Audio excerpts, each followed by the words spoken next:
My name is Specialist Rose Owen. I'm 28 years old, and I'm an artilleryman in the United States Army. Here at Fort Sill, my life is order and discipline. But the phone call that afternoon came from a world of chaos. The voice of my stepmother, Janet, hissed through the phone from Charleston, dripping with that sweet Southern poison. "Rose, darling, that little trust fund of your mother's, well, it's going to serve a better purpose now. It's Tiffany's. She needs it for a wedding in Nantucket, not for you to play your pointless little soldier games." She chuckled, a sound that made the blood in my veins run cold. "I told your father, if your mother were alive, she'd be ashamed to death of the daughter you've become.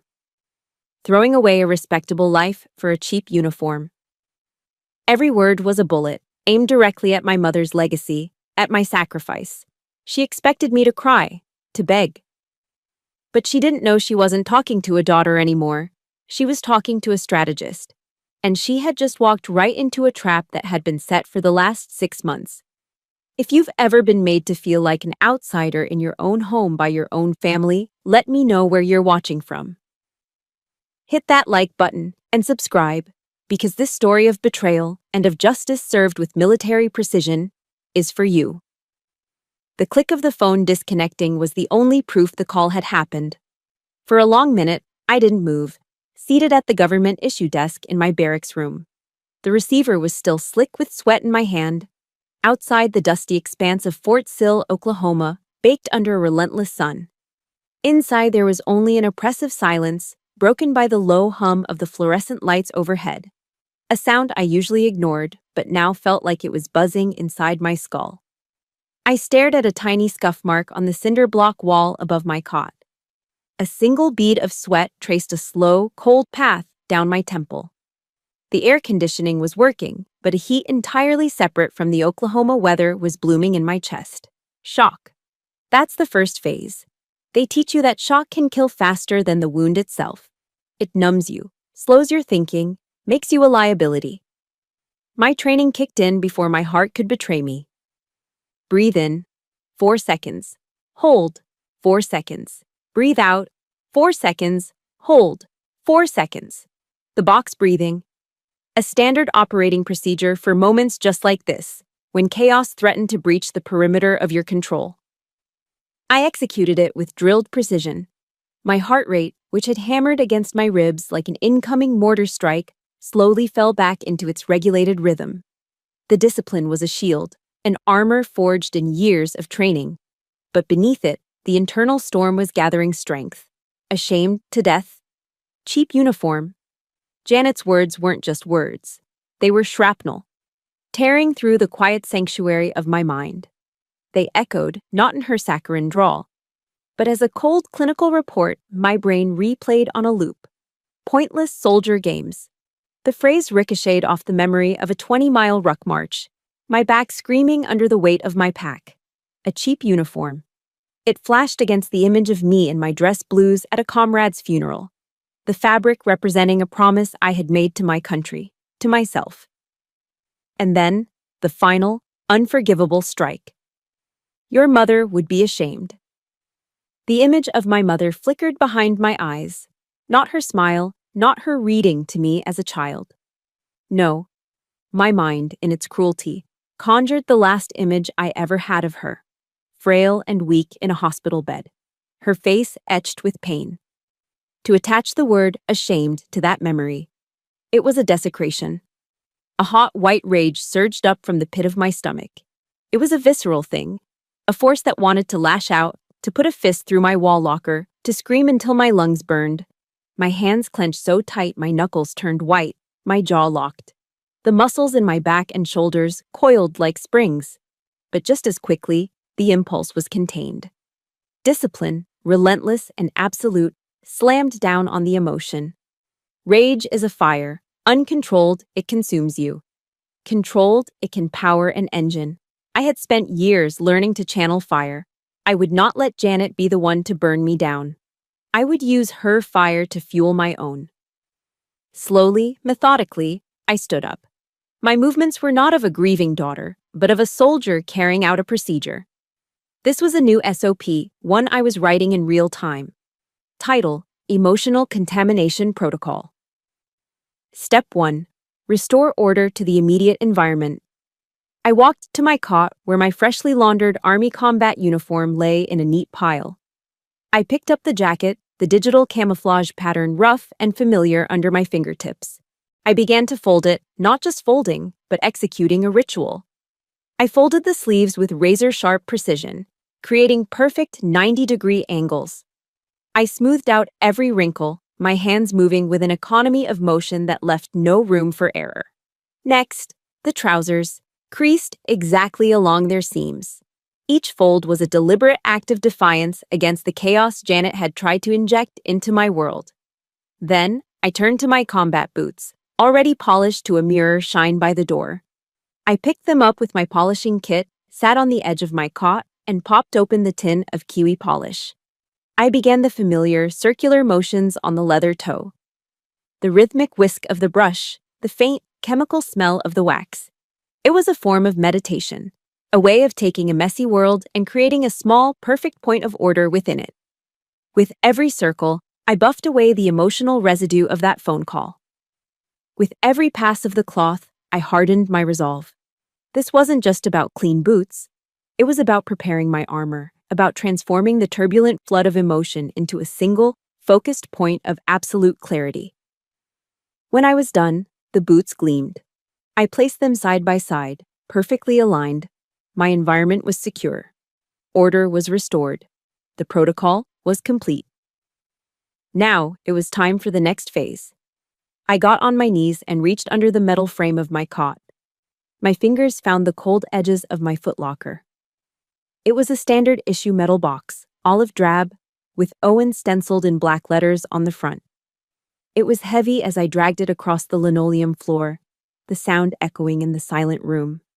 I unlatched the two heavy clasps, the metallic snap-clack sounding like a weapon being armed. I lifted the lid. Inside, there were no weapons, no field gear, no mementos. There was only one thing, a thick, 3-ring binder, meticulously organized. On the spine, a crisp white label was affixed. It read, Contingency Plan, Nightingale. Resting on top was a single, old letter, the envelope yellowed with age. My mother's handwriting. I picked it up, my calloused fingers tracing her elegant script. For a fleeting moment, the soldier receded, and I was just her daughter, feeling the profound ache of her absence. I allowed myself that one moment of vulnerability, a final breath before the plunge. Then I placed the letter carefully on my desk. I lifted the heavy binder from the footlocker and set it down in front of me. I opened it to the first page, a detailed table of contents. My face was calm, my breathing even. The storm inside me had passed, leaving behind a cold, quiet, and unshakable resolve. Janet thought she had won a battle. She had no idea she had just started a war.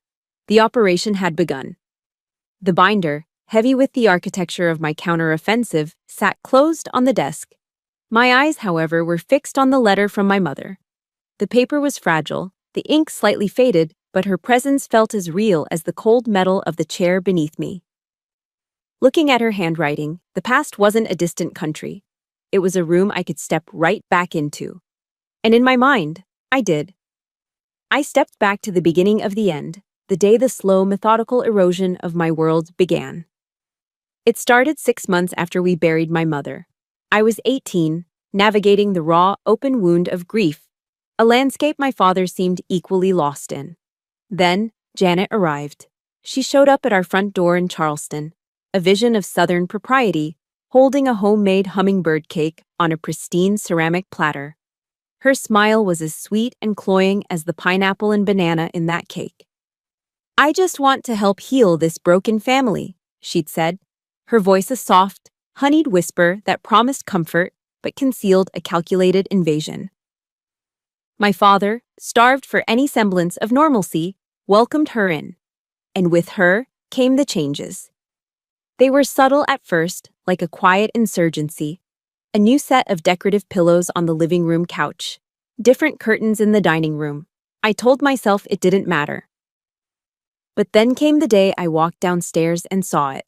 An empty space on the wall above the fireplace.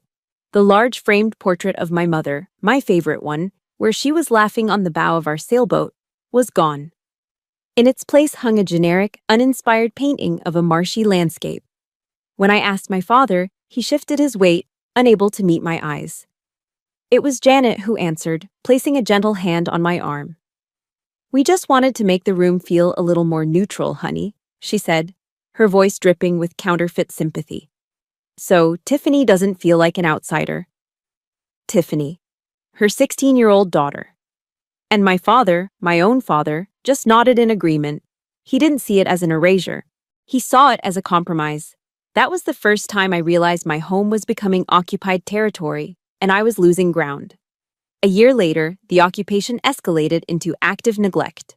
A tropical storm, one of those furious, late-summer tempests, slammed into the South Carolina coast.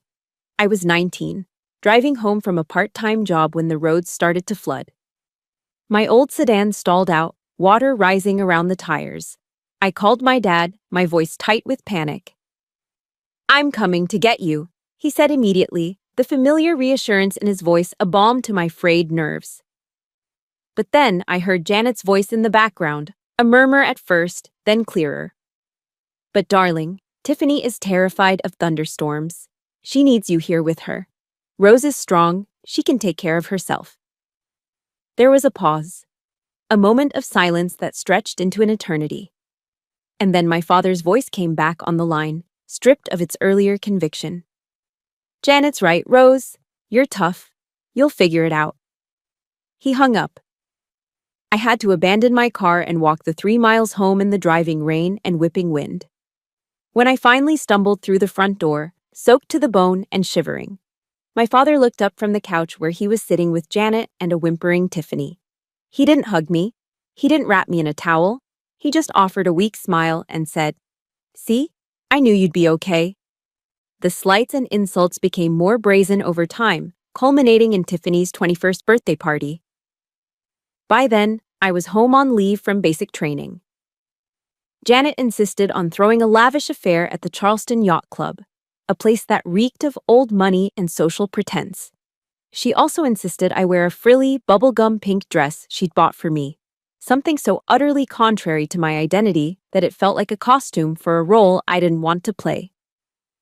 Standing there, surrounded by Tiffany's sorority sisters and their polo shirt-wearing boyfriends, I had never felt more like an alien. The peak of the evening came with Janet's toast. She stood, champagne flute in hand, beaming at her daughter. "To my beautiful girl, Tiffany," she began, her voice ringing with pride, "who will soon graduate with a degree in art history and has the world at her feet." Then she turned her gaze to me, her smile tightening just a fraction. "And a toast to Rose, as well, who is serving her country." The way she said it, the slight pause, the tilt of her head, turned the statement into a public demotion. It wasn't a tribute, it was a condescending pat on the head. A few of the guests tittered into their glasses. My father just stood there, clapping along with everyone else, oblivious. Or perhaps unwilling to see. But the final, irrevocable act of betrayal, the one that severed the last thread of hope I had for my father, happened a year later. It was the day he sold the Elizabeth. That was the name of the sailboat he and my mom had bought together, the one they had poured their weekends into restoring. It was named after her.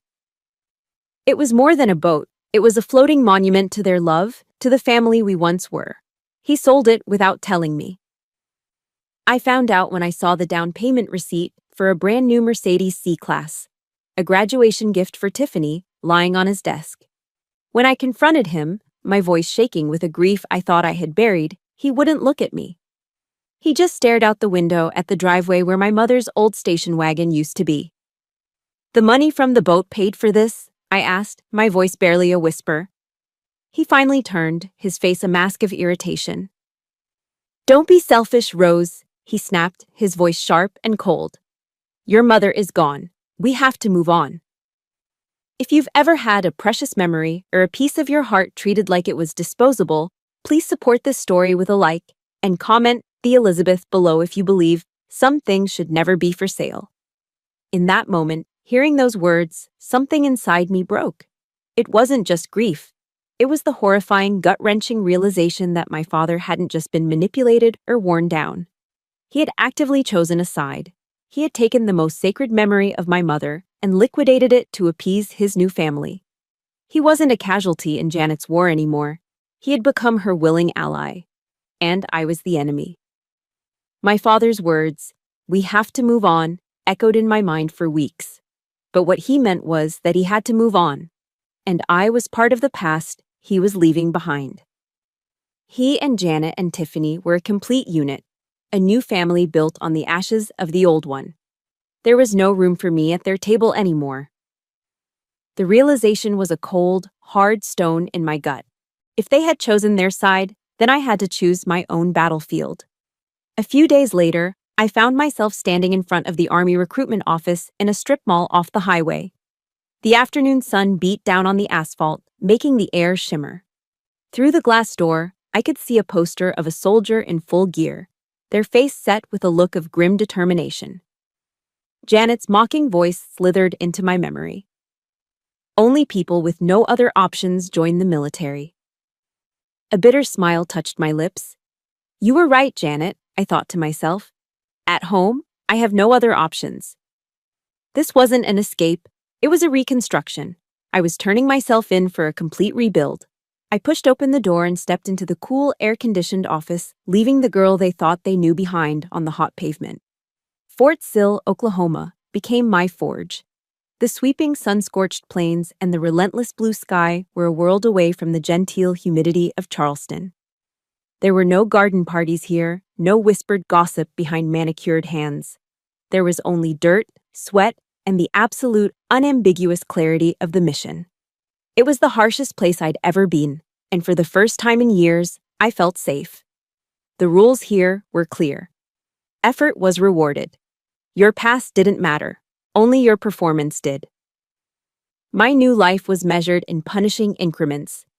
Pre-dawn ruck marches under the weight of a 50-pound pack, the straps digging into my shoulders until they were raw, my lungs burning with every step on the rugged terrain. I learned the intricate language of artillery, the mathematics of trajectory, and wind speed. I learned to break down and reassemble the complex machinery of the M109 Paladin, my hands becoming slick with grease and grime. The deafening roar of the howitzer firing became a kind of music, a violent symphony that drowned out the ghosts of my past. Physically, I was at a disadvantage. Many of the men in my platoon were bigger, stronger, and faster. In the beginning, I was always the one struggling to keep up, the one finishing last. But I refused to break. Humiliation was a luxury I couldn't afford. While they were back in the barracks at night, sharing jokes and stories from home, I was in the empty, echoing gym.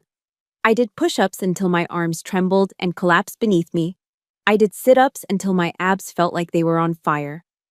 Every drop of sweat that hit the dusty floor felt like I was washing away a piece of the weakness they had tried to instill in me, replacing it with something harder, something forged. In the small worn-out copy of Marcus Aurelius's Meditations that I kept in my locker, I found a different kind of strength. I'd read the words of the Stoic philosopher emperor by the dim light of my bunk. The impediment to action advances action. What stands in the way becomes the way. The injustice, the betrayal, the loneliness. They were no longer just wounds. They were the terrain I had to navigate. They were the weight in my pack that would make me stronger. My life in Charleston was something that had happened to me. My life in the Army was something I was building. It was in this crucible that I found the first thing that resembled a real family in years. It wasn't warm or gentle. It was forged in shared hardship. And it came in the form of Drill Sergeant Miller, a combat veteran with a face like a roadmap of every battle he'd ever fought. He was tough, demanding, and saw everything. He never offered praise easily, but what he did offer was something far more valuable: objective fairness. During a critical field training exercise, we were running a fire mission simulation. My calculations were off, just by a few meters, but in our world, a few meters could mean the difference between hitting the target and hitting your own troops. I felt a flush of shame, bracing for the verbal lashing I knew was coming. But Miller didn't yell. He walked over, looked at my figures, then looked me dead in the eye. His voice was low and steady. Specialist Owen, in the field, a small mistake gets your brothers and sisters killed. Do it again. There was no condescension in his voice, no pity, no disdain. Just a statement of fact, a demand for excellence, and an underlying acknowledgement that I was part of a team whose lives depended on my competence. For the first time, I was being judged not on who my family was or what I was supposed to be, but on what I could do. That moment was a turning point. I redid the calculations, my focus absolute. This time, they were perfect. The months of relentless effort culminated in the final artillery skills proficiency test. It was a comprehensive exam covering everything from tactical knowledge to hands-on equipment operation. The results were posted, and the top graduates of the class were called out one by one during our final formation. When they called my name for the number 1 spot, a hush fell over the platoon. I saw some of the guys who had outrun me on day 1 exchange surprised looks. I walked forward, my back straight, my gaze fixed ahead. The company commander handed me the certificate of achievement. I didn't smile. I didn't offer a triumphant speech. I simply accepted it with a crisp nod, rendered a sharp salute, and returned to my place in the ranks. But inside, a quiet revolution was taking place. In that silent, solitary moment, I felt a sense of self-worth that was completely my own. It hadn't been given to me. It hadn't been inherited. It had been earned. It was built from Oklahoma dirt, from sweat, from gunpowder, and from the cold, hard logic of mathematics. It was a value that Janet, with all her inherited wealth and social maneuvering, could never touch and would never, ever understand. I had found my own worth on my own terms, on my own battlefield. The certificate from my proficiency test was a tangible piece of evidence of the person I was becoming. It was a validation earned in the dust and heat of Oklahoma. But 6 months before Janet's fateful phone call, another kind of validation arrived, this one from the world I had left behind. It came not as a formal document, but as a ghost in the machine, a single, encrypted email that materialized in my inbox. The sender was Arthur Harrison, my mother's estate lawyer and one of the few people from my old life I still trusted. The subject line contained only one word: warning. My heart hammered against my ribs as I opened it. The message was brief, professional, and chilling. Arthur explained that he had detected unusual and repeated inquiries into the trust's structure, originating from financial advisors connected to Janet. He detailed the probing, legally veiled attempts to find loopholes. The email concluded not with advice, but with a question that showed a profound understanding of who I had become. It read, Elizabeth tasked me with protecting her legacy. Specialist Owen, what are your orders? What are your orders, not what should we do? Or, you should be aware. He was addressing me not as a grieving daughter, but as a commander. For the first time, someone from that world was seeing me not as the girl who left, but as the soldier who returned. I requested a 3-day leave and booked a flight to Boston. The contrast between Fort Sill and Boston's financial district was jarring. I went from the flat, dusty earth to a world of steel and glass that pierced the sky. Mr. Harrison's office was on the 40th floor of a skyscraper with a panoramic view of the city and the harbor beyond. The room was tastefully appointed with dark wood, leather-bound books, and modern art. A quiet fortress of power and influence, it was a world away from the genteel, decaying elegance of Charleston. This was where real power lived. Mr. Harrison greeted me not with a hug or a sad smile, but with a firm handshake. He was a man in his late 60s, with sharp, intelligent eyes that missed nothing. Specialist Owen, he said, his voice calm and respectful. Thank you for coming. He didn't treat me like a child who needed protecting. He treated me like a client, a partner in a high-stakes strategic operation. He gestured for me to sit in one of the leather armchairs in front of his massive desk. He didn't offer me coffee or tea. Instead, he opened a polished wooden cabinet and retrieved a heavy crystal decanter and 2 glasses. Your mother always enjoyed a glass of this after a successful negotiation, he said, pouring 2 fingers of a deep amber liquid into each glass. Macallan 18. The name hit me with a jolt of memory. It was my mother's favorite scotch, a quiet luxury she indulged in on special occasions. The gesture was more than a polite offer of a drink. It was a symbol. He was honoring her memory, acknowledging the legacy I was here to protect. He slid a glass across the desk to me and took a seat. "Let's review the intelligence," he said. "All business now." He laid out a thin folder on the desk. "Janet is an opportunist, but she's not a master strategist. She's impatient and greedy, which means she's sloppy. She will leave a paper trail." He detailed every inquiry, every phone call his office had fielded from her associates.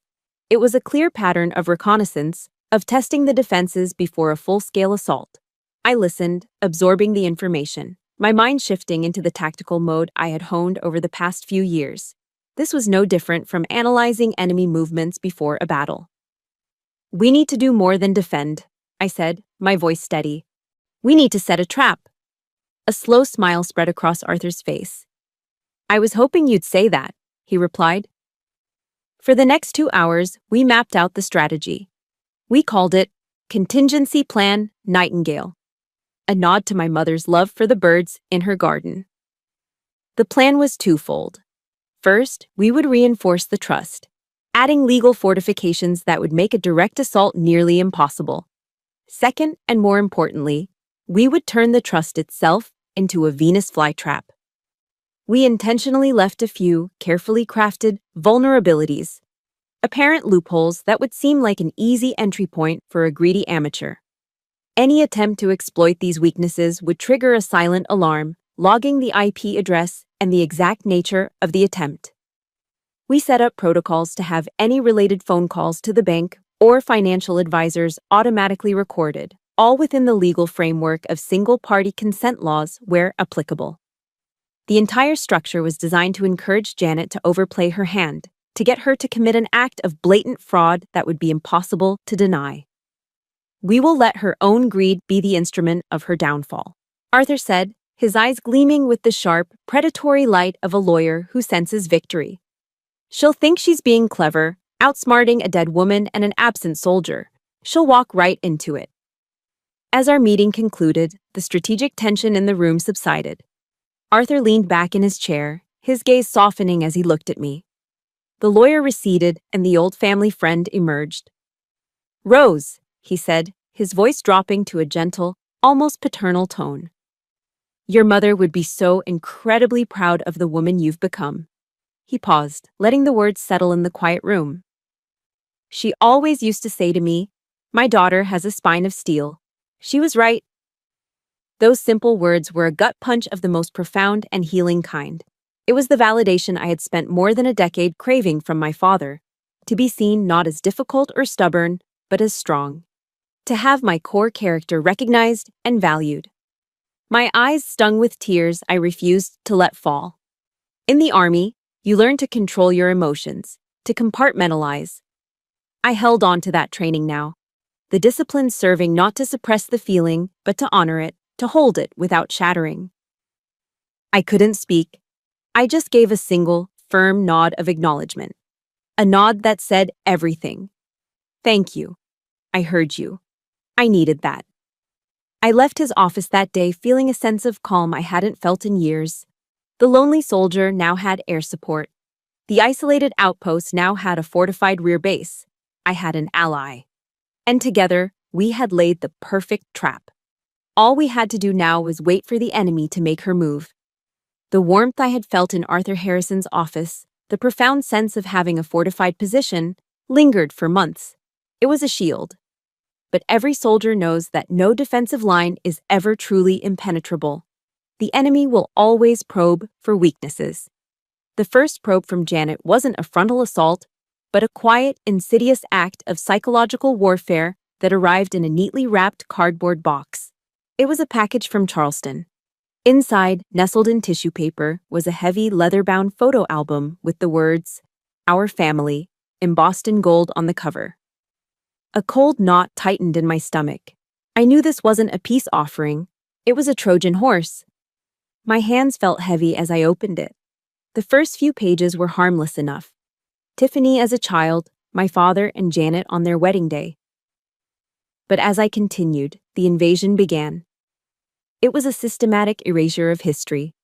There was a photo of a family Christmas, and where my mother's smiling face should have been next to my father, Janet's had been carefully pasted in its place from another picture.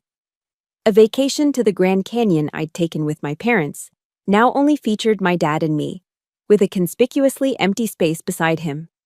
Photos of my mother by herself were gone entirely, replaced by professionally shot portraits of Tiffany. She hadn't just removed my mother, she had replaced her. She was rewriting our history, page by page, turning my mother into a ghost, a footnote in the grand news story of her family. It was a breathtakingly cruel act, a quiet campaign of annihilation aimed directly at my memory. I closed the album, my hands steady but my heart pounding with a cold, suppressed rage. This was a message. A declaration that she owned my past as well as my future. 3 months before her final, fateful call, the next probe came. This time, it was by phone, and she used my father as her mouthpiece. His voice on the line was hesitant, strained, the voice of a man reading from a script he didn't write. "Rose," he began. "Janet and I were talking." He cleared his throat. "You know, with Tiffany's wedding coming up, well, she just admires you so much. And Janet was wondering if you might consider, well, loaning Tiffany a small amount from your mother's trust, just to help with the down payment on their venue. Think of it as an early wedding gift." I could hear the puppet strings. Every word was coated in Janet's sickly sweet poison. "She admires you so much. A lie. A small amount. A test. Think of it as a gift. A guilt trip. The military teaches you to identify threats based on patterns."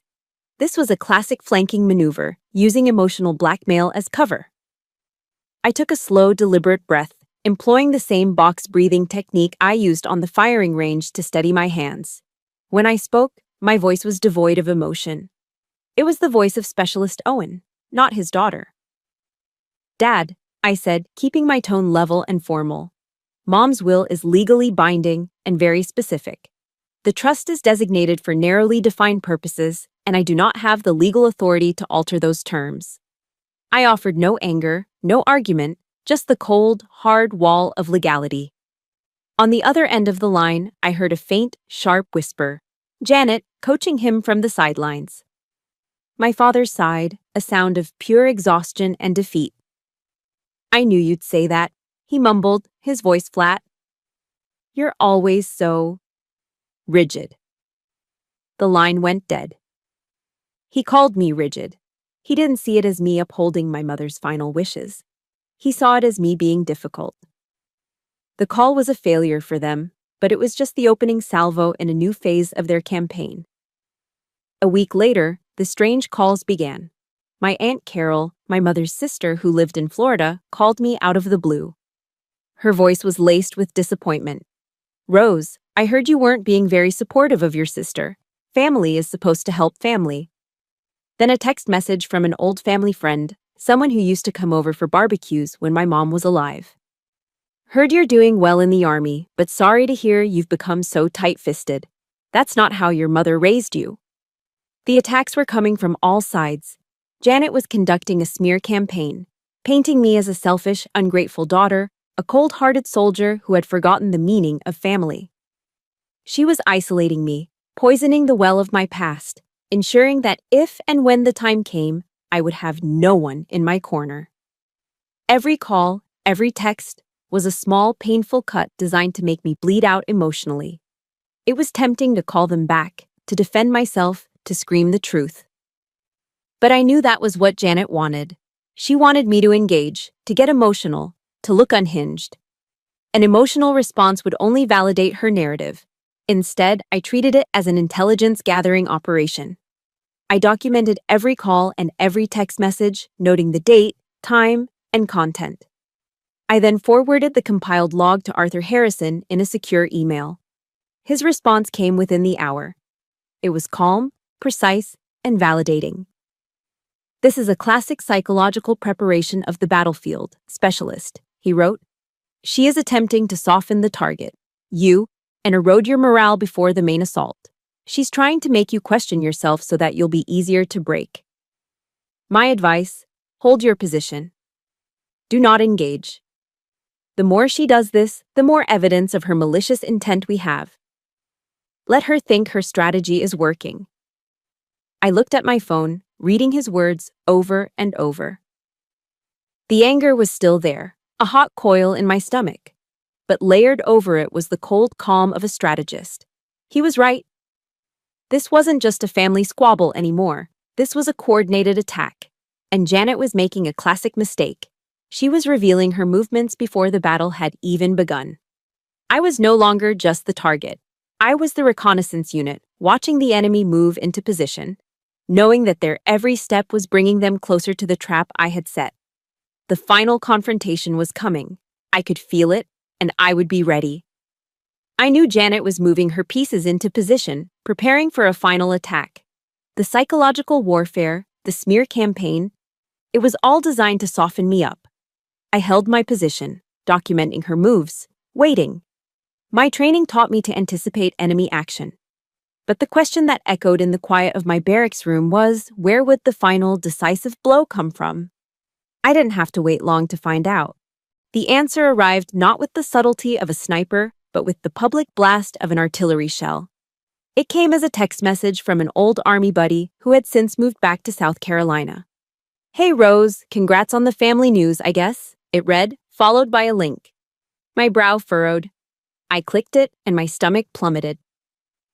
The link took me to the society pages of the Post and Courier, Charleston's most respected newspaper. There, in glossy, high-resolution color, was a professionally shot engagement photo of Tiffany and her fiancé, a smirking trust fund kid from a prominent banking family. The article was a nauseating tribute to Charleston's high society, filled with fawning descriptions of the couple's storied lineage and their plans for a lavish wedding. I scrolled through the saccharine details, feeling a growing sense of dread. And then I saw it. The final paragraph. The kill shot. The article quoted the mother of the bride-to-be, Janet Owen. "We are just so thrilled for Tiffany and Chad," the quote began, "and we are so incredibly grateful for the generous legacy left by my husband's late wife, Elizabeth. Her kindness and foresight have allowed the children to have such a wonderful start in their new life together." I read the sentence again, and again. The words blurred on the screen. It wasn't a lie, it was a public hijacking. In one perfectly crafted sentence, published for the entire city of Charleston to see, Janet had claimed ownership of my mother's legacy. She had posthumously recast my mother, Elizabeth Owen, into the benevolent benefactor for Tiffany's fairy tale wedding. She wasn't just trying to steal the money anymore, she was stealing my mother's name, her reputation for kindness, her very memory, and using it as a prop in her social climbing spectacle. The blood in my veins turned to ice, then to fire. This was no longer about a trust fund. This was desecration. It was a public act of disrespect so profound, so audacious, that it took my breath away. She had taken something sacred and twisted it into a tool for her own vanity. As if on cue, my phone rang. The screen lit up with a Charleston area code. It was Janet. I answered, my hand steady, my voice a dead calm I didn't recognize as my own. "Hello, Janet." Her voice dripped with the cloying sweetness of poisoned honey. "Rose, darling, did you see the article? I had my assistant send it to everyone. I just wanted to make sure your mother's name was honored properly. She was always so generous." The calculated cruelty of it was masterful. She was rubbing salt in a wound she had just publicly carved into me. And then, believing she had me cornered and defeated, she delivered the final barrage. "That trust of your mother's," she said, her voice dropping the fake sweetness for a triumphant purr. "It's going to serve a much better purpose now. It belongs to Tiffany. She needs a proper wedding in Nantucket, Rose, not whatever it is you're doing, playing soldier in those cheap uniforms." She let out a little laugh, a sound like glass shattering in my ear. "I told your father, if your mother were alive to see what you've become, she'd die of shame. Throwing away a respectable life for a government paycheck." Every word was a precision strike aimed at the foundations of my identity. My service, my mother's love, my entire existence. She thought she was delivering the final, crushing blow. She thought I would break, that I would cry or beg. She thought she had won. But I remained silent. Nothing to say, darling? She taunted. I disconnected the call without a word. The silence that followed was absolute. The quiet hum of the barracks' fluorescent lights seemed to roar in my ears. The rage that had been a slow burn for years was no longer a contained fire. It was a flashpoint, a controlled nuclear explosion detonating deep inside my soul. I stood up and walked to the small mirror hanging on my locker door. I looked at my own reflection, at the tired eyes, the severe haircut, the rigid posture. But for the first time, I didn't see a broken daughter. I didn't see a victim. I saw Specialist Rose Owen of the United States Army. I saw a soldier. A soldier who had sworn an oath to defend against all enemies, foreign and domestic. And I realized, in that moment, that a soldier has a sacred duty to protect the honor of the fallen. This was the moment the war truly began. This was no longer about family drama. It was about honor, legacy, and justice. This was for every person who has had to stand by while a loved one's memory was disrespected and twisted for someone else's gain. If you are standing with me on this, hit that like button and comment for Elizabeth down below, because what comes next is a battle you won't want to miss. I picked up my phone. My movements were calm, deliberate, devoid of any wasted motion. I didn't scroll through my contacts. I dialed the number from memory. It rang twice before he picked up. Arthur Harrison. My voice was as cold and hard as the steel of a howitzer barrel. Mr. Harrison, I said. It's Rose Owen. I paused, letting the silence hang in the air for a beat. Change of plans. We're not defending anymore. We're going on the offensive. Full force. The nuclear rage from Janet's call had passed. In its place, something far more dangerous had settled in. The cold, clear focus of a soldier with a mission. The time for defense was over. The time for absorbing blows and documenting enemy movements was done. Now, it was time to plan the counteroffensive. My first action was to establish a secure command center. I initiated a video call with Arthur Harrison. When his face appeared on my screen, framed by the mahogany bookshelves of his Boston office, he didn't see a distraught young woman. He saw a commander. His expression was calm, professional, ready. He had been waiting for this call. Mr. Harrison, I began, my voice flat and devoid of the fury that had consumed me just an hour before. The situation has escalated. The enemy has made a decisive public move. We are shifting from a defensive posture to a full-scale offensive. I could see a flicker of something in his eyes, not surprise, but a kind of grim admiration. He simply nodded. Understood, Specialist. Give me your commander's intent. I didn't hesitate. I had been formulating this in the moments after I hung up on Janet. Primary objective, neutralize the threat posed by Janet Owen completely and permanently. Secondary objective, force a moment of clarity for my father. Method of engagement, a direct in-person confrontation utilizing the element of surprise and overwhelming, irrefutable evidence. Arthur leaned forward, a small, sharp smile playing on his lips. Consider it done, Commander. I'll have the intelligence dossiers prepared and ready for your arrival. We have everything. After the call, I turned my small barracks room into a war room. I pulled out a portable whiteboard I used for studying artillery charts and began to map out the operation. This wasn't a family problem anymore. It was a tactical scenario. At the top of the board, I wrote the mission title, Operation Nightingale. Underneath, I listed the key personnel. Targets: Janet Owen, Tiffany Owen, Robert Owen, father. Beside my father's name, I added a note. Potential for realignment. Below that, assets. Arthur Harrison, legal support. The Nightingale dossier, ammunition. Finally, I drew a large circle in the center of the board. Engagement zone. The Charleston residence, 8H, hour, Saturday, 1500 hours. It was a cold, methodical process, and that was exactly what I needed. By stripping the emotion away and treating it like a military operation, I could control it. I could manage the outcome. As General Patton once said, a good plan, violently executed now, is better than a perfect plan next week. The time for perfect was over. The time for now had arrived. While Arthur and his team in Boston were assembling what he called the ammunition, I began my own preparations. His team worked like a well-oiled machine. I imagined them in their high-rise office, printing out transcripts of Janet's recorded calls to the bank, compiling the emails where she'd probed the trust's legal standing, and finalizing the forensic analysis of my father's forged signature on several documents. Each piece of paper was a bullet. The completed dossier wouldn't be a legal file. It would be a detailed report on enemy activity, compiled with military precision, each exhibit marked and cataloged for maximum impact.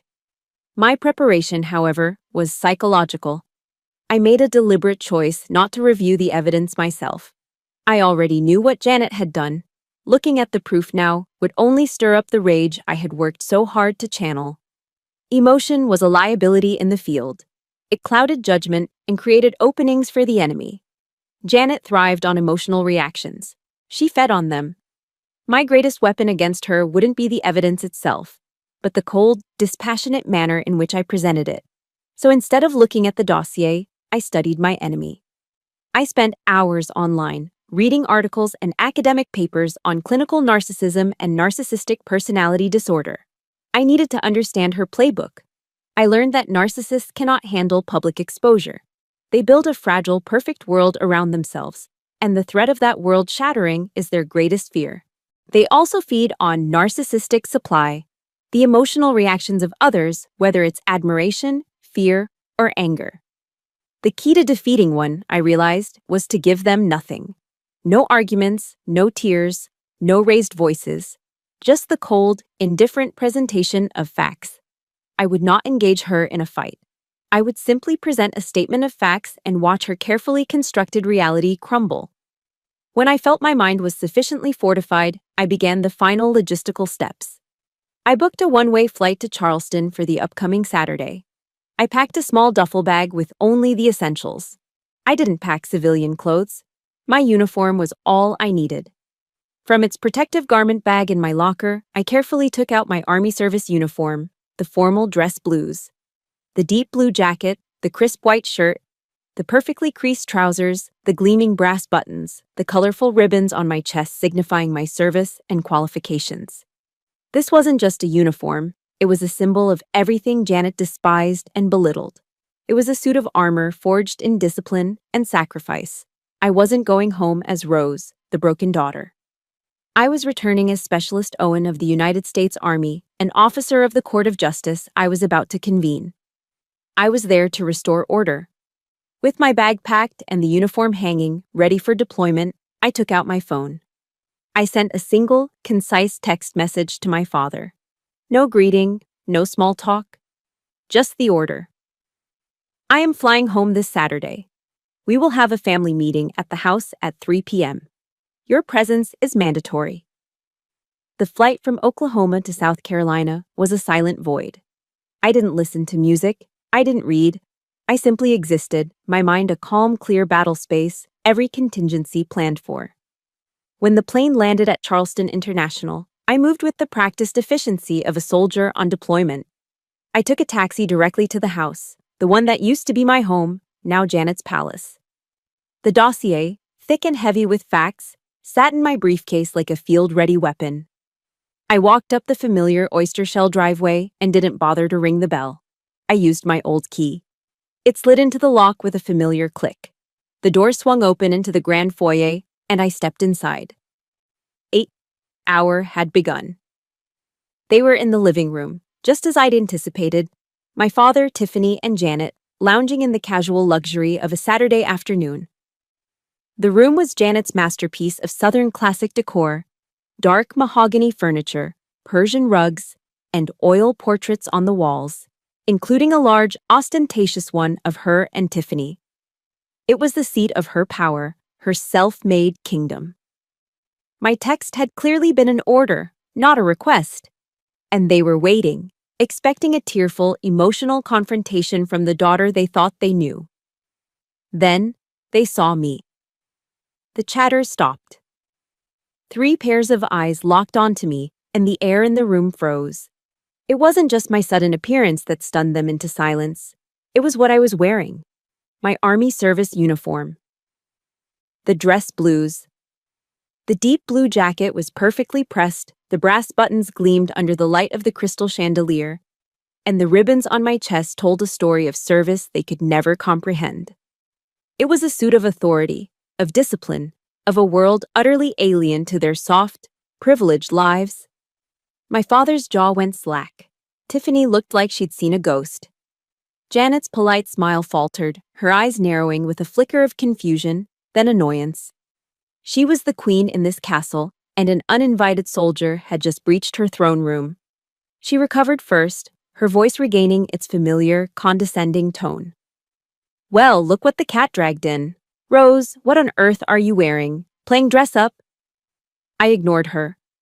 I walked to the center of the room, my polished leather shoes making no sound on the thick rug. I placed my briefcase on the heavy oak coffee table. I did not sit. I stood, feet planted shoulder-width apart in a perfect parade rest. I occupied the space. I commanded it. "I won't waste your time," I said. My voice was even, measured, the voice I used to give a situation report, devoid of any emotion. It echoed slightly in the sudden, heavy silence. At 1400 hours on March 15th, I received a phone call from Janet Owen in which she stated her intention to illegally seize control of the trust fund established by my mother, Elizabeth Owen. That call was legally recorded. I reached into my briefcase, took out a small gray digital voice recorder, and placed it on the table. A soft click as it made contact with the wood. Janet's face went pale. You have no right," she stammered, her voice losing its composure. "I have every right," I replied, my eyes still fixed on my father. I reached back into the briefcase and retrieved the dossier. It was nearly 3 inches thick, bound in a simple black cover with a single white label. Nightingale. I placed it on the table directly in front of my father, sliding it across the polished surface. The sound was definitive. Final. "This," I said, my voice unwavering, "is a complete record of Janet's attempts to infiltrate that trust over the last 6 months. It includes copies of her emails to the bank, transcripts of her recorded phone calls making inquiries, and a forensic analysis of your forged signature on several financial documents. It's all there. I invite you to review it." My father stared at the black binder as if it were a venomous snake. For a moment, he looked from it to me, then to Janet, a deep-set skepticism in his eyes. He had lived in Janet's reality for so long, he couldn't imagine another one. But my presence, my uniform, my unshakable calm, it was enough to make him doubt.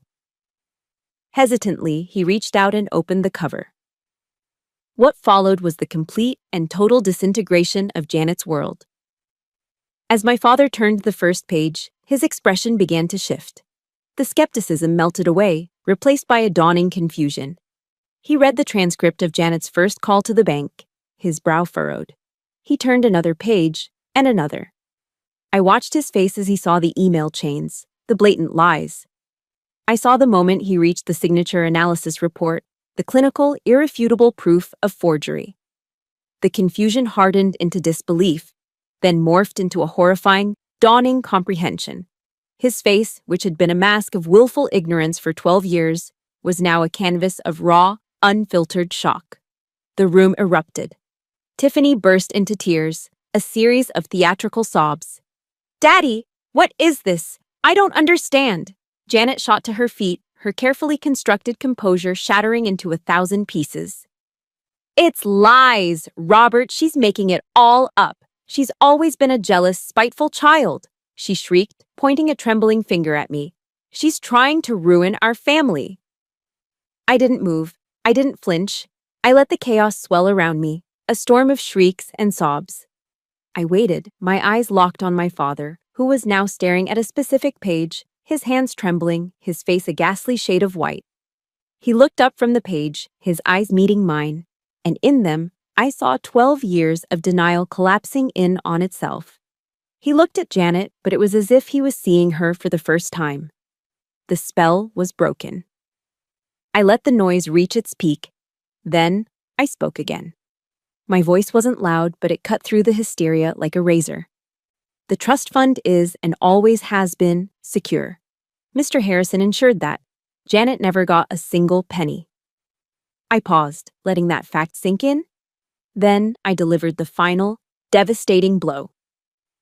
But in the course of his investigation, Mr. Harrison did uncover another financial discrepancy. It seems that for the past 5 years, Janet has been systematically withdrawing funds from your personal retirement accounts. That report, I said, nodding towards the binder, is on the final page. A deathly silence fell over the room. The only sound was a choked gasp from my father. Tiffany's sobs hitched and died in her throat. Janet, who had been in the middle of a screaming denial, froze. Her mouth hung open, all the color drained from her face. She looked at my father's expression of pure, cold fury, then back at me, at my unblinking, emotionless stare. She saw no mercy, no escape. The game was over. She staggered backward and collapsed into an armchair, her carefully crafted world utterly annihilated. The silence that fell in the wake of my final statement was heavier and more suffocating than any noise could ever be. It was a vacuum, sucking all the air and life out of Janet's meticulously decorated throne room. The grand oil portraits on the walls seemed to watch the scene, their painted eyes holding a century of Southern judgment. Janet was a statue of ruin in the armchair. Tiffany's sobs had ceased, replaced by the silent, hiccuping breaths of a child who has just witnessed a world-ending catastrophe. My father remained frozen, his knuckles white as he gripped the arms of his chair, his gaze fixed on the final page of the dossier, as if the words were burning themselves into his soul. The explosion was over. This was the fallout. The quiet, grim work of surveying the damage. It was my father who spoke first. His voice, when it came, was a sound I hadn't heard in over a decade. It was hoarse, trembling, but underneath the tremor was a foundation of steel I thought had rusted away years ago. It was the voice of the man who had taught me how to sail, the man who had once been my hero. He didn't look at me. His eyes were locked on Janet. "Janet," he said, the name coming out like a shard of glass. "You and Tiffany, pack your things, get out of my house, now." The spell of silence was broken, and Janet jolted as if struck. "Robert, no! You can't believe her over me. After everything I've done for this family," she pleaded, her voice a desperate, shrill cry. "She's a liar." My father slowly lifted his head. The look in his eyes was terrifying. It was the cold, dead calm of a placid sea after a hurricane has passed. All the anger had burned away, leaving behind nothing but desolate certainty. "I have 12 years of lies sitting on the table in front of me," he said, his voice dangerously low. "The only liar in this room is you. Get out." That was when the real collapse began. It wasn't the dramatic, cinematic breakdown of a villain. It was the pathetic, frantic scrambling of a cornered animal. Tiffany ran to my father, grabbing his arm. "Uncle Robert, please, I didn't know. I swear, it was all her. I didn't know anything," she wailed, using the name she'd called him as a child. A last-ditch effort to pull on heartstrings that had already snapped. He gently but firmly removed her hand from his arm, his face impassive. I just watched. I had expected to feel a surge of triumph, a wave of vindication. But there was nothing. No satisfaction, no joy in her defeat. There was only a profound, hollow exhaustion that settled deep into my bones. The adrenaline of the confrontation had faded, leaving behind an ache. The war was over, but the battlefield was my own home, my own family. And there were no real winners here. I had fought for so long, and now that it was done, all I felt was empty.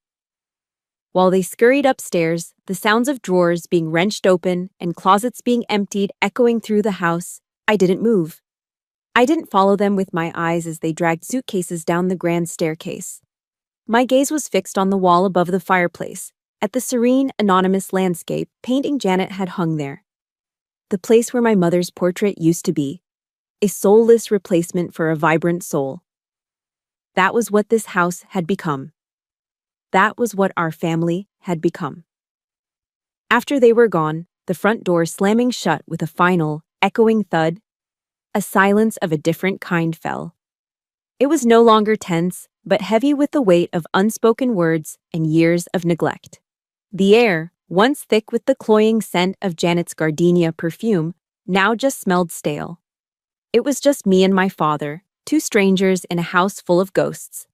He slumped into his chair, the energy seeming to drain out of him all at once. He buried his face in his hands, his shoulders shaking. "Rose," he mumbled into his palms. "God, Rose, I'm sorry." There it was, the apology I had craved for a decade, the words I had replayed in my mind 1,000 times, but hearing them now, in the wreckage of our family, they sounded foreign. They were just words, too small to cover the vast, empty space between us. He looked up, his eyes red-rimmed and pleading. "How long did you know?" he asked, his voice cracking. I took a deep breath. I felt no need to accuse, no need for an "I told you so." There was no victory in his pain. I just gave him the truth. "For a long time, Dad." My voice was quiet, tired. "But in the army, they teach you not to engage without solid intelligence and a viable plan." My answer seemed to hang in the air, a testament to the new reality. I was no longer his little girl, waiting for him to fix things. I was a strategist who had executed a mission. He nodded slowly, absorbing it. "I should have seen it. I should have listened to you." He started to stand, a desperate need to fix everything immediately written all over his face. We can fix this, Rose. We can start over. I'll get your mother's portrait back up. We can." I held up a hand, a small, simple gesture that stopped him cold. The captain was giving an order. "Dad," I said, my voice gentle, but firm. "I'm tired.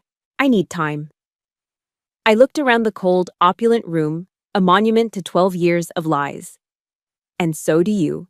You need to face the last 12 years on your own." I wasn't staying the night.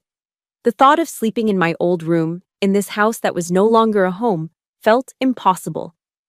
This wasn't a punishment, it was a tactical necessity, an act of self-preservation.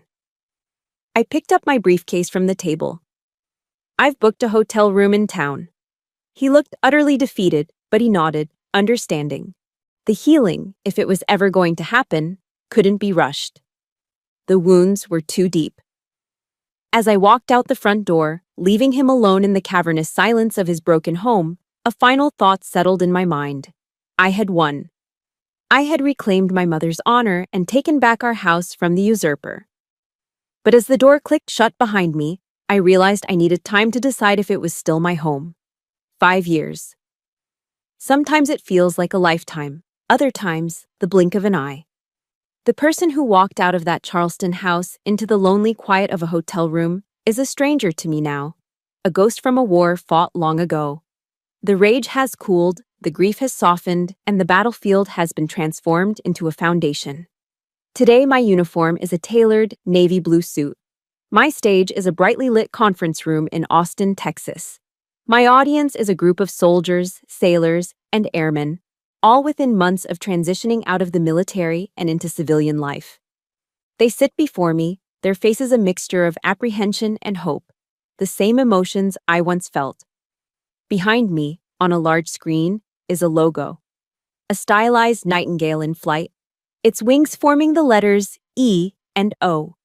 Below it, the words, "The Elizabeth Owen Group."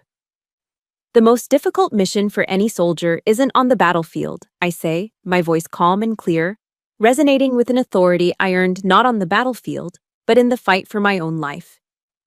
It's the one you face when you come home. It's finding your new purpose, your new identity. My mother, Elizabeth Owen, was a brilliant strategist. She taught me that your greatest asset is the ability to turn any situation into an advantage. That's what we do here. We help you take the skills you've learned, the discipline, the leadership, the integrity, and we help you build something of your own. As I speak, my eyes scan the room and land on a man sitting quietly in the back row. He isn't in uniform. He's older, his hair now more silver than brown. But he sits with a quiet pride that fills the entire room for me. It's my father. He divorced Janet a month after that fateful Saturday. Faced with incontrovertible evidence of fraud and embezzlement, she took a meager settlement to avoid criminal prosecution and disappeared from our lives. My father sold the house in Charleston, that palace of painful memories, and spent the next few years in a quiet, solitary process of self-reflection. He had to face the man in the mirror and account for 12 years of willful blindness. It was a long and difficult road for him. A year ago, he moved to Austin. He's now a volunteer mentor at my company, using his decades of business experience to help young veterans write business plans. Our relationship wasn't rebuilt with apologies or grand emotional speeches. It was rebuilt slowly, brick by brick, with shared action, quiet understanding, and a foundation of mutual respect. He doesn't just tell me he's proud, he shows me every single day. Later that evening, long after the last of the veterans had left with new hope in their eyes, Dad and I were cleaning up the office. We were packing away some old storage boxes that had been shipped from Charleston, things of my mother's that he'd saved. "I still can't believe how much she kept," he said, his voice soft as he pulled out a dusty box labeled Rose, Childhood. Inside were old report cards, crayon drawings, and a small worn teddy bear. And tucked at the very bottom, almost hidden, was a thick, cream-colored envelope. My name was written on the front in my mother's elegant cursive. It wasn't sealed. "I've never seen this before," Dad said, handing it to me with a sense of reverence. I slid the letter out. It was dated a month before she died, a time when she knew her days were numbered. My hands trembled slightly as I read the words she never had the chance to give me. "My dearest Rose," it began. "If you are reading this, it means I'm out of time. There is so much I want to tell you, so much I want to see you become. Know this, my love. The world will try to tell you who you are. It will try to put you in a box, define you by your name, your family, or your inheritance. Don't let it. Your true strength, your real power, doesn't lie in money or status. It lies in your unshakable spine of steel and in your ability to forge your own path. I have left you a financial legacy, yes, but that is just a tool. It's seed money. Its true purpose is not to make you comfortable, but to make you brave. Use what I've left you to build something entirely of your own. Something that is a testament not to what you were given, but to who you chose to become." Tears I didn't know I had left to cry welled in my eyes. My father placed a gentle hand on my shoulder. For so long, I had thought my mission was to protect her legacy. I never realized her final order was for me to create my own. In that moment, I remembered a passage from Jeremiah that had given me strength during my darkest days in the service. "For I know the plans I have for you, declares the Lord, plans to prosper you and not to harm you, plans to give you hope and a future." My mother's plan and God's plan had been the same all along. The final scene of our story doesn't take place in a boardroom or a house. It takes place on a quiet, sun-drenched afternoon at the Fort Sam Houston National Cemetery.